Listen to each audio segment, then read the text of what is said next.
Olá, alunos, sou o professor Cartegiano Duarte. Estou trazendo aqui uma disciplina para vocês que é de Fundamentos de Matemática. Essa disciplina ela será para o curso de segunda licenciatura em Matemática. Então, de início, nós estamos trazendo a ementa, que vai tratar de conjuntos numéricos e operações, equações e polinômios, noções de função, progressões, probabilidade, noções básicas de estatística e matemática financeira. Detalhando melhor um pouco o conteúdo para vocês, inicialmente a gente vai abordar sobre conjuntos numéricos e operações com frações e números decimais, também sobre equações de primeiro grau, segundo grau, exponencial e logarítmica, sobre polinômio, onde iremos estudar o estudo da linguagem algébrica. Também iremos falar sobre função, onde estaremos abordando de uma forma introdutória este conteúdo. Falaremos sobre progressões aritméticas e geométricas, sobre probabilidade, sobre noções de estatística, onde estudaremos estudo de gráficos, moda, média e mediana. E por último, veremos matemática financeira, onde iremos abordar os conteúdos de razão, de proporção, porcentagem, desconto, aumentos sucessivos e juros. Então, logo de início, nessa parte introdutória do nosso conteúdo, iremos falar sobre conjuntos numéricos e operações com frações e números decimais. Tratando dos conjuntos numéricos, eles reúnem diversos conjuntos cujos elementos são números. Eles são formados pelos conjuntos dos números naturais, pelo conjunto dos números inteiros, pelos racionais, pelos irracionais e também pelos reais. Então, o ramo da matemática que estuda os conjuntos numéricos é a teoria dos conjuntos. E falando sobre conjuntos, é importante nós estudarmos sobre o conjunto dos números naturais. O conjunto dos números naturais ele é representado pela letra N e ele engloba todos aqueles números que nós estamos acostumados a lidar com eles. Então, são os números que vão do zero, em ordem crescente, até o infinito. Falaremos aqui também sobre o conjunto dos números inteiros. O conjunto dos números inteiros, que é representado pela letra Z, nada mais é do que o próprio conjunto dos números naturais, juntamente com os números opostos aos números positivos, ou seja, são os números negativos, o zero e os números positivos. Lembrando que o conjunto dos números naturais ele está contido dentro do conjunto dos números inteiros. Falaremos aqui também sobre o conjunto dos números racionais. Professor, e o que são os números racionais? O conjunto dos números racionais é representado pela letra Q e reúne todos os números que podem ser escritos na forma P sobre Q, sendo que P e Q são números inteiros, onde Q, que é o denominador, é diferente de zero. Já o conjunto dos números irracionais é o conjunto de números representado pela letra I e vai reunir os números decimais não exatos em uma representação infinita e não periódica, por exemplo, os números 3,141592. Aqui estamos tratando de dízimas não periódicas. O conjunto dos números racionais e o conjunto dos números irracionais, todos dois estão contidos dentro do conjunto dos números reais. O conjunto dos números reais é representado pela letra R e é um conjunto formado tanto pelos números racionais como irracionais. Assim, nós sabemos que os racionais unidos aos irracionais, eles formam os números reais. Ou seja, tanto o conjunto dos números racionais, como o conjunto dos números inteiros, como o conjunto dos números racionais e também o conjunto dos números irracionais estão contidos dentro do conjunto dos números reais. Estamos trazendo agora um diagrama numérico para mostrar para vocês toda essa organização. Então, inicialmente, nós vemos aí o conjunto dos números naturais, que é esse menor, que é representado pela letra N. Logo em volta dele, nós temos o conjunto dos números inteiros, representado pela letra Z. Ou seja, os naturais, mais uma vez, eu falo aqui, está contido dentro do conjunto dos números inteiros. Temos também o conjunto dos números racionais, que é esse representado pela letra Q. Então, tanto o conjunto dos naturais, como dos inteiros, como também o conjunto, todos esses dois conjuntos, eles estão dentro do conjunto dos números racionais. E temos logo aqui do lado o conjunto dos números inteiros representado pela letra I. Então esse diagrama todo ele mostra que esses conjuntos estão dentro do conjunto dos números reais. Trazemos aqui para vocês agora algumas operações com frações. Então, de início, nós mostramos uma operação em que nós estamos trabalhando com frações cujos denominadores eles são iguais. Então, é uma adição de fração com denominadores iguais. Professor, como é que eu vou resolver isso? Ora, se os denominadores são iguais, o que é que eu posso fazer? Eu vou repetir esse denominador, já que trata-se de denominadores iguais, e vou somar os numeradores, né? A partir do momento que eu faço isso, nesse exemplo que eu estou trazendo, 1 sobre 2 mais 3 sobre 2, vai dar quanto? Vai dar 4 sobre 2, porque se eu somar os numeradores que são 1 mais 3, vai dar 4, e o denominador eu vou apenas repetir. Se quiser resumir mais isso ainda, simplificar, eu posso dividir aqui o 4 por 2, vou encontrar como resultado 2.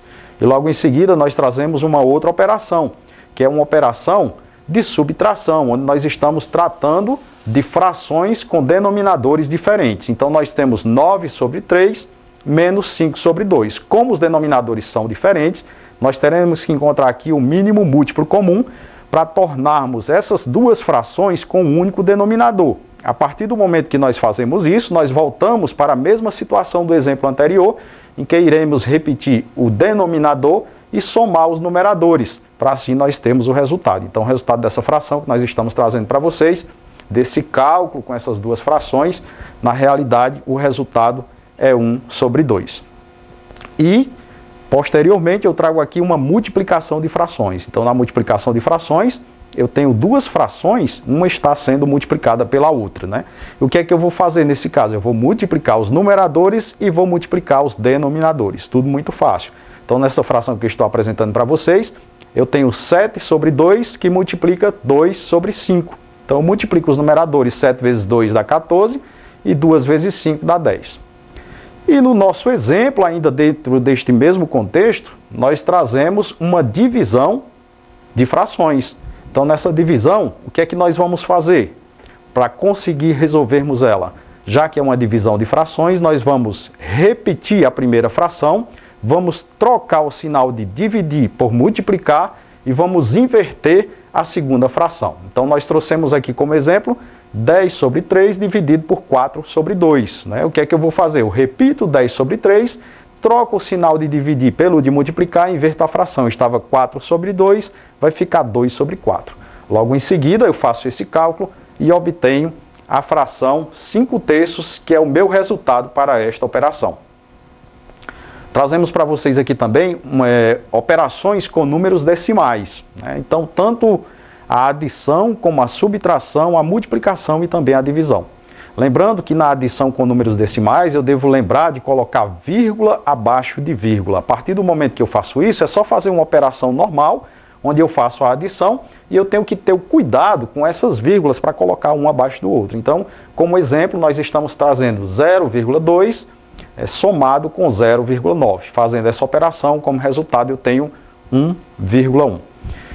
Logo em seguida, nós trazemos a seguinte situação, uma subtração de números decimais. É o mesmo procedimento, somente colocar vírgula abaixo de vírgula. Então, vou fazer uma operação de subtração, que vocês já devem saber disso, né? Porque já estudaram isso lá no nível, quando fazia o nível fundamental, e revisaram no nível médio. Então, muito simples, faz uma continha de subtração, uma continha de menos, e você coloca vírgula abaixo de vírgula.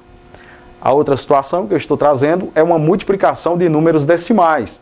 Na multiplicação de números decimais, você vai fazer a multiplicação, mas aqui você tem que ter um cuidado mais específico com a vírgula. Ou seja, eu vou pegar os dois termos aqui da nossa continha, eu tenho 1,41 multiplicado por 1,41. Se eu bem observar, for olhar nesses dois termos, cada um tem duas casas decimais. Então, se eu somar duas casas decimais mais duas casas decimais, logicamente eu vou ter 4 casas decimais. O meu número final, que vai ser o resultado dessa minha conta de multiplicação, vai ficar com 4 casas decimais. E por último também, dentro desse contexto aqui da operação com números decimais, eu estou trazendo uma divisão de números decimais. Então eu trouxe aqui um exemplo para vocês, onde eu estou dividindo 2,5 por 0,005. A princípio, o que eu tenho que fazer é igualar as casas decimais. A partir do momento que eu igualo as casas decimais, fico com a mesma quantidade de casas decimais, tanto no dividendo como no divisor, né? A partir desse momento eu posso cancelar essas vírgulas e a conta fica mais fácil de ser realizada. Então no exemplo eu trago 2,5 dividido para 0,05. Como resultado, depois que nós fazemos todo esse procedimento, nós encontramos 50. Indo um pouquinho adiante, nós iremos aqui apresentar para vocês também os conteúdos de equações de primeiro grau, equações de segundo grau, equações exponenciais e equações logarítmicas.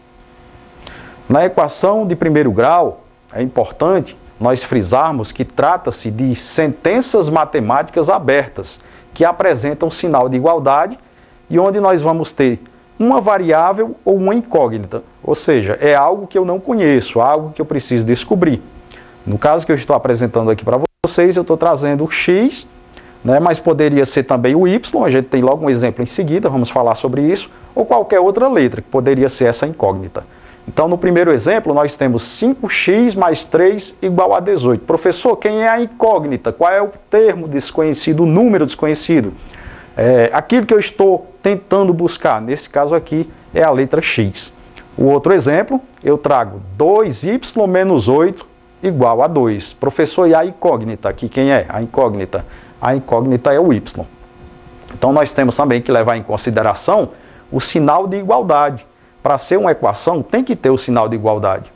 Nós podemos nomear os elementos envolvidos na equação como primeiro membro e segundo membro, sendo que os termos que vão compor o primeiro membro, eles estão antes da igualdade e os que vão compor o segundo membro estão depois da igualdade. No exemplo que eu trago para vocês, 5x menos 1 igual a x mais 7, 5x menos 1, que está antes da igualdade, é o primeiro membro.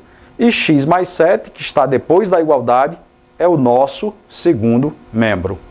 Professor, como é que eu vou fazer para resolver a minha equação de primeiro grau? Olha só, já trouxe um exemplo resolvido para que você compreenda como você vai proceder quando encontrar outros exemplos. Então, resolver uma equação de primeiro grau é determinar um valor chamado raiz da equação, registrado em seu conjunto verdade. O exemplo que nós trazemos aqui 3x menos 4 igual a 2x mais 8. Vejam bem o que eu fiz inicialmente. Eu tentei pegar esses números que estão próximos das incógnitas e colocar eles para o primeiro membro, ou seja, antes da igualdade. Então nós tínhamos 3x menos 4 igual a 2x mais 8. Antes da igualdade, no nosso primeiro membro, depois que nós fizemos esse procedimento, nós ficamos com 3x menos 2x.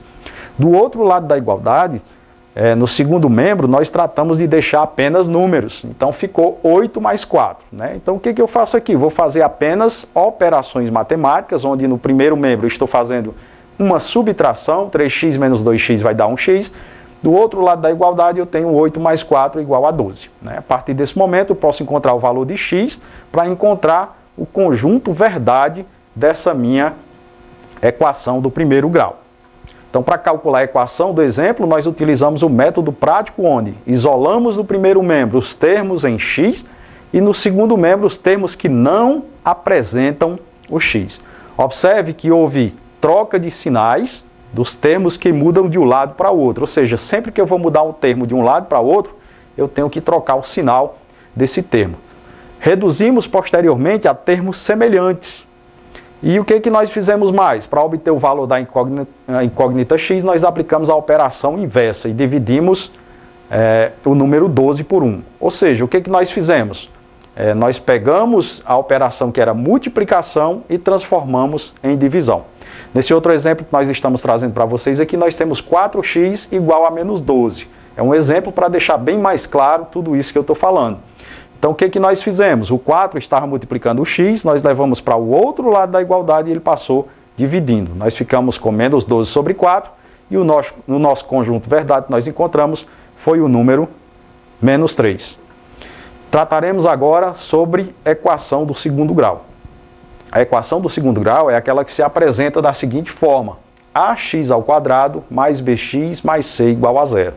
Lembrando que nós chamamos de equação do segundo grau porque temos também uma igualdade e porque um dos termos ele está aparecendo o expoente 2, por isso que nós chamamos de equação do segundo grau. Professor, como é que eu faço para resolver uma equação do segundo grau? Então nós temos a fórmula de Bhaskara, que é x igual a menos b mais ou menos raiz de b ao quadrado menos 4ac dividido por 2a, conforme vocês estão vendo nesta nossa apresentação. Simplificando melhor aqui para vocês, a equação do segundo grau, nós trazemos x igual a menos b, mais ou menos raiz quadrada de delta dividido por 2a. E o delta, professor, já que o senhor simplificou, qual é o valor de delta? O delta é um valor que a gente vai encontrar também. Então ele é b ao quadrado menos 4ac. Essa é a nossa fórmula que nós vamos aplicar para descobrirmos o valor do delta. Eu trago um exemplo aqui para vocês, onde eu estou aplicando essa fórmula de Bhaskara para encontrar o resultado da nossa equação do segundo grau. Então nós trazemos a seguinte equação: 9y ao quadrado menos 12y mais 4 igual a 0. Professor, como é que eu vou identificar aqui, já que eu vou aplicar na fórmula de Bhaskara, quem é o a? O a, pessoal, é o primeiro termo, né? A parte numérica que compõe o primeiro termo. Então o nosso a, nesse exemplo, é o número 9. E o b, professor, é o número menos 12. E o c? Ah, o c eu já sei, é o 4, exatamente. O c é o 4. Então, inicialmente, eu vou tentar calcular o delta. Nós sabemos que delta é igual a b ao quadrado menos 4 vezes a vezes c. Aplicando, né, esses termos, esses números que estão nesses termos lá no nosso delta, nós vamos encontrar o resultado. Então, nessa nossa apresentação, vocês estão vendo aí que nós colocamos esses valores no delta e encontramos o resultado 0 para o delta. Logo em seguida, nós pegamos esse resultado e aplicamos na fórmula de Bhaskara, que é o que nós estamos mostrando aqui também para vocês. Então, nós temos y igual a menos, que já é da nossa fórmula de Bhaskara, que multiplica menos 12, mais ou menos raiz quadrada de delta, no caso o delta é 0, já substituo, dividido por 2, que multiplica 9. Né? Então, na parte do nosso numerador, nós só devemos multiplicar esses sinais. Menos por menos eu encontro mais. Eu encontrei aqui o número 12. E no denominador eu multiplico. 2 vezes 9 eu tenho 18. Então, na nossa operação, ficou 12 dividido por 18. Se eu simplificar tanto o 12, ou seja, dividir ele por 6, e o 18 por 6 também, pelo mesmo número, nós vamos encontrar como resultado para o y 2/3. E agora a gente vai ver também um pouquinho sobre equações exponenciais. Então, as equações exponenciais são aquelas que possuem pelo menos uma incógnita no expoente e bases positivas diferentes de 1. Trago logo um exemplo aqui para vocês, onde eu tenho 5 elevado a x, que é igual a 625. Professor, como é que eu vou encontrar o valor de x? Ora, muito simples. Eu trago aqui alguns exemplos para vocês de resolução de equações exponenciais, onde nós iremos mostrar para vocês como é que nós encontramos o resultado dessa incógnita. Logo no primeiro caso, nós temos 2x elevado a 64. O que é que eu vou fazer? Eu vou tentar transformar esse 64 também em um número com expoente. Então, se eu pego o 64 e assim o transformo, eu fico com 2 elevado a 6, como eu estou trazendo aqui no exemplo para vocês. Então, se eu tenho 2 elevado a x é igual a 2 elevado a 6, como as bases são iguais, eu posso cancelar essas duas bases e dou prosseguimento apenas me referindo aos expoentes. X vai ser igual a 6. Então, conjunto solução para essa minha equação exponencial, nessa situação que eu estou apresentando, que é a primeira situação, é o número 6. Logo em seguida, eu trago outro exemplo, onde eu tenho 2 elevado a x é igual a 128. Se eu tentar transformar também o 128 em um número onde eu obtenha também um expoente, eu vou ter 2 elevado a 7. Né? A partir desse momento, eu fiquei com duas bases iguais, cancelo também o 2, né? Que está apresentando tanto no primeiro membro como no segundo membro, e fiquei com x igual a 7. Para este caso, o 7 é o conjunto solução da nossa equação exponencial. Logo no exemplo a seguir, eu tenho 2x elevado, igual a 1/16. Né? Então, a primeira coisa que eu vou fazer, eu vou pegar esse 16 que está no denominador, no meu segundo membro, e vou fazer o quê? Vou transformar também em um número onde eu tenha um expoente. Então, eu fiquei aí com 2 elevado a x, que é igual a 1 sobre 2 elevado a 4. Né? Já que eu tenho essa fração, onde o 1 é o numerador e o 2 elevado a 4 é o denominador, eu posso usar uma regrazinha aqui para inverter, onde eu vou passar o numerador para o denominador e o denominador para o numerador, ou seja, eu faço uma inversão.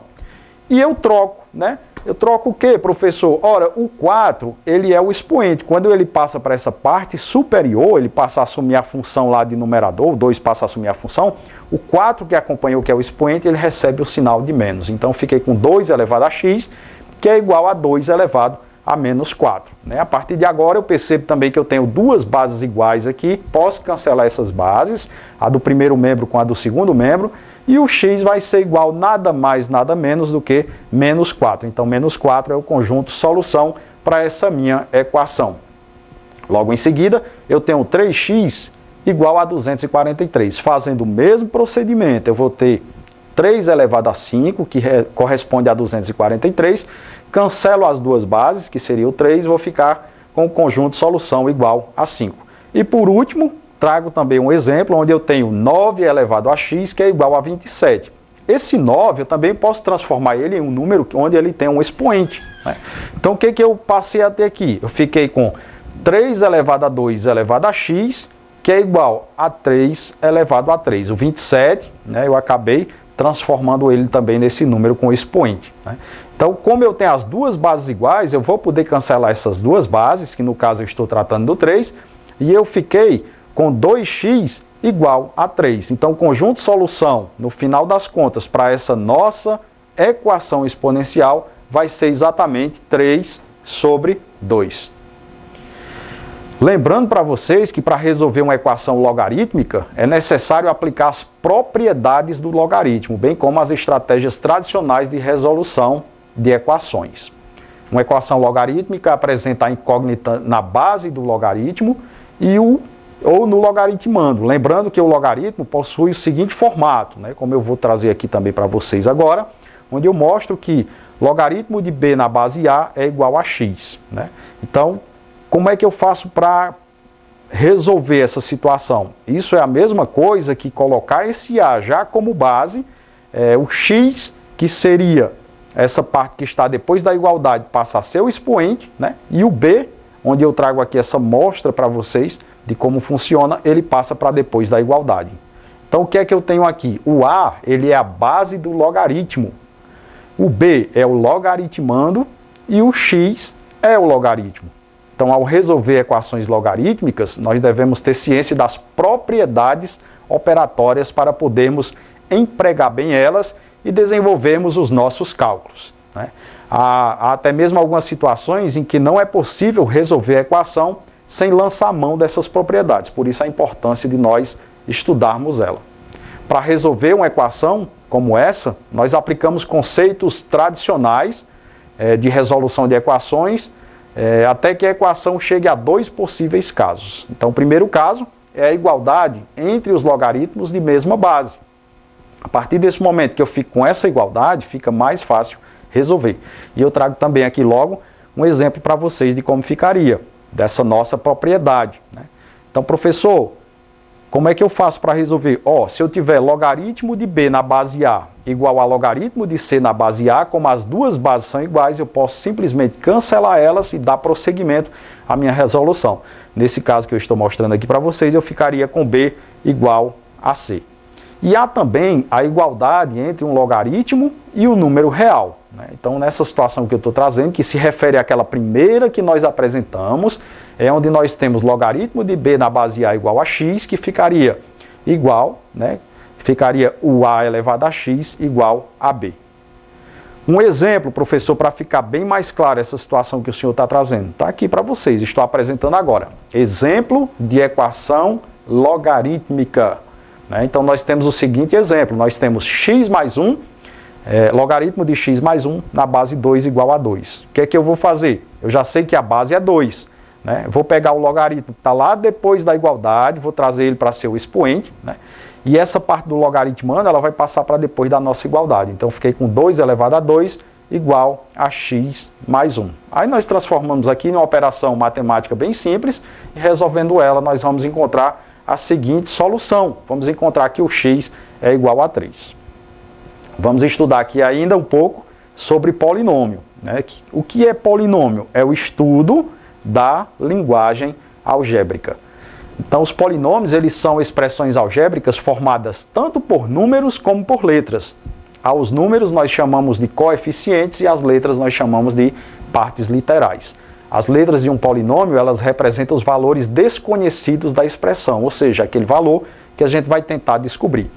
Nessa apresentação, trago para vocês alguns exemplos, né? O primeiro exemplo, 3 mais b, 3ab mais 5. Isso aqui é um polinômio.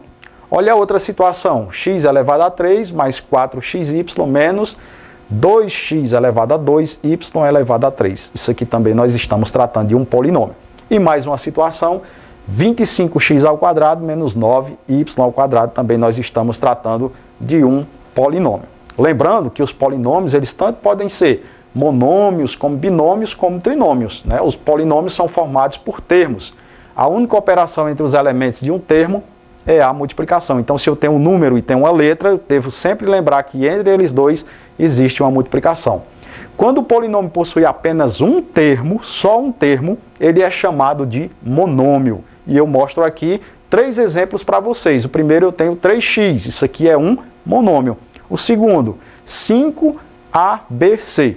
Então eu tenho outro monômio. E por último, eu tenho x ao quadrado, y elevado a 3, z elevado à quarta potência. Então nós temos aqui também outro monômio. Vamos falar também sobre os binômios, né? E o que são binômios, professor? Os chamados binômios são polinômios que possuem somente 2 monômios, ou seja, 2 termos separados por uma operação de soma ou de subtração. Vocês podem observar aqui que eu estou trazendo aqui para vocês também 3 binômios. E temos mais uma situação, né? Os trinômios. Já os trinômios, eles são polinômios que possuem 3 monômios, ou seja, possuem 3 termos separados, tanto pode ser pela operação de adição, como pela operação de subtração. Trago aqui também para mostrar para vocês 3 exemplos onde nós encontramos trinômios. Os graus dos polinômios, né? O grau de um polinômio ele é dado pelos expoentes da parte literal. Então, eu vou ter que fazer uma soma entre os expoentes das partes literais do termo para descobrir qual o grau daquele polinômio. Para encontrar o grau de um polinômio, nós devemos somar os expoentes das letras que compõem cada termo. A maior soma será o grau do polinômio.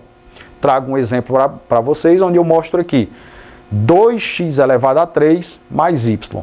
Ah, professor, e como é que eu vou saber agora? Olha aí, o expoente do primeiro termo é quem? O expoente dele é 3. E do segundo termo, quem é o expoente? É 1.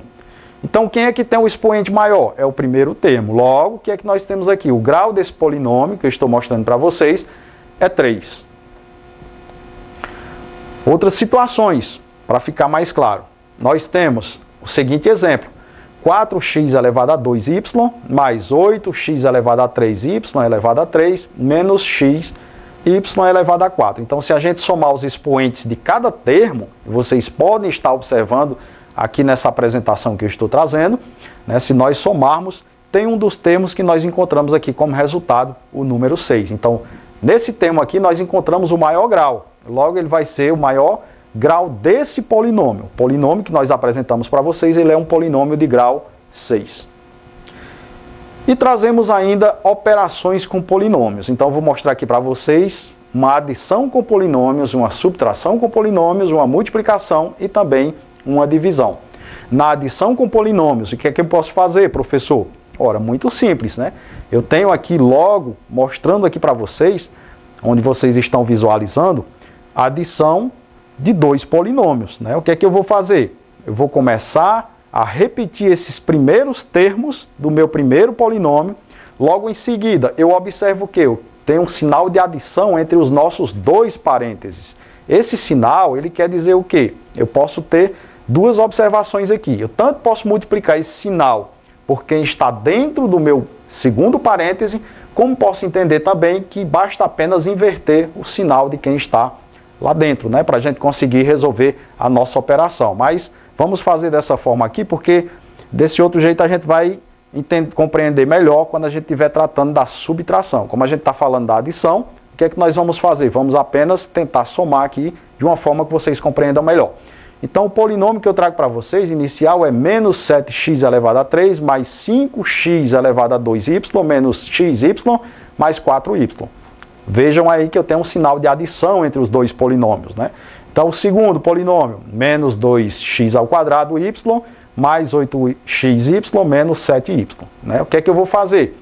Eu começo repetindo esses termos do meu primeiro polinômio. Né? Então, eu peguei, repeti os meus primeiros termos, aí vou dando andamento, fazendo as operações entre o meu sinal de adição com os números que estão dentro do meu segundo parêntese, que é o meu segundo polinômio, para resolver a situação. Né? Dessa forma, eu tento aproximar também os termos semelhantes, ou seja, aqueles que têm as mesmas letras ou as mesmas incógnitas e os mesmos expoentes para me chegar a uma situação bem mais simples, onde eu vou fazer o cálculo entre eles e encontrar, por fim, um polinômio, conforme eu mostro para vocês aqui na imagem, onde eu tenho menos 7x elevado a 3, mais 3x elevado a 2y, mais 7xy menos 3y. Então, esse é o resultado dessa nossa operação com polinômios, mais especificamente aqui da nossa adição. Na subtração com polinômios, professor, eu vou fazer o quê? Estou trazendo aqui também um exemplo. Eu tenho uma subtração entre dois polinômios. Todos dois estão entre parênteses, né? O que é que eu vou fazer com eles? Ora, vejam bem, eu vou pegar e multiplicar esse meu sinal de menos, ou seja, o sinal de subtração que está entre eles dois, pelos sinais dos termos que estão dentro do segundo parêntese, ou seja, do que compõe o meu segundo polinômio. Né? A partir de fazer isso, a partir do momento que eu faço isso, eu vou também procurar aproximar esses termos semelhantes para que eu possa fazer uma operação entre eles, seja a operação de adição ou de subtração, para encontrar um resultado. E por fim, nesse exemplo que eu trago para vocês, eu encontrei aqui o seguinte polinômio, 4x elevado a 2 menos 8xk mais 14k. Por último, eu trago uma multiplicação de polinômios. Né? Essa multiplicação de polinômios, a gente tem que ter bastante atenção para não cometer alguns erros. Então, percebam bem. Inicialmente, nós trazemos o seguinte polinômio, 3x elevado a 2 menos 5x mais 8. E no segundo polinômio, eu tenho menos 2x mais 1. O que é que eu vou fazer aqui? Eu vou pegar o meu primeiro termo do meu primeiro polinômio, vou multiplicar pelos dois termos do meu segundo polinômio. Né? A partir do momento que eu faço isso, aí eu passo para o meu segundo termo do meu primeiro polinômio, vou pegar e vou multiplicar pelos outros dois termos também que estão no segundo polinômio. E assim eu faço sucessivamente. A partir desse momento, eu vou encontrar estes termos que eu estou mostrando para vocês e vou tentar fazer aquele mesmo procedimento. Vou pegar os termos semelhantes, tentar fazer as operações entre eles, para, enfim, chegar ao polinômio desejado, que é o resultado dessa operação que eu fiz e mostrei aqui para vocês. Já na divisão de polinômios, eu vou fazer o quê, professor? Eu vou pegar e vou dividir os dois polinômios. Né? Então, eu vou pegar, conforme esse meu exemplo que eu trago aqui, 3x elevado a 3 menos 14x elevado a 2 mais 23x menos 10, dividido pelo que eu chamo de, eu digo que está dentro da chave, né? Onde eu estou fazendo essa divisão. Então eu tenho aqui o dividendo, tenho o divisor, vou encontrar o meu quociente. Né? Então o que é que eu tenho?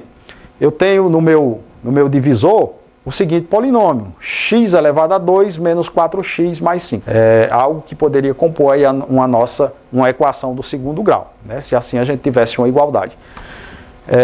Mas quando eu faço essa divisão, vou dividir o que inicialmente? Eu vou pegar o meu primeiro termo do meu primeiro polinômio, vou dividir pelo primeiro termo do segundo polinômio. Então, no exemplo que eu trouxe, eu divido 3x elevado a 3 por x elevado a 2, encontrei como resultado 3x. Né? Eu pego esse 3x, multiplico de volta, multiplico 3x por quem está no divisor, no caso aqui o x elevado a 2, encontrei 3x elevado a 3. Só que eu tenho que lembrar, pessoal, que quando eu trago aqui para o outro lado, eu tenho que trocar o sinal. Então o sinal era de mais, eu coloco o sinal de menos, porque assim eu posso anular os dois.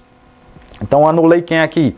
3x elevado a 3 menos 3x elevado a 3. Né? Então, como deu zero, eu não coloco mais nada.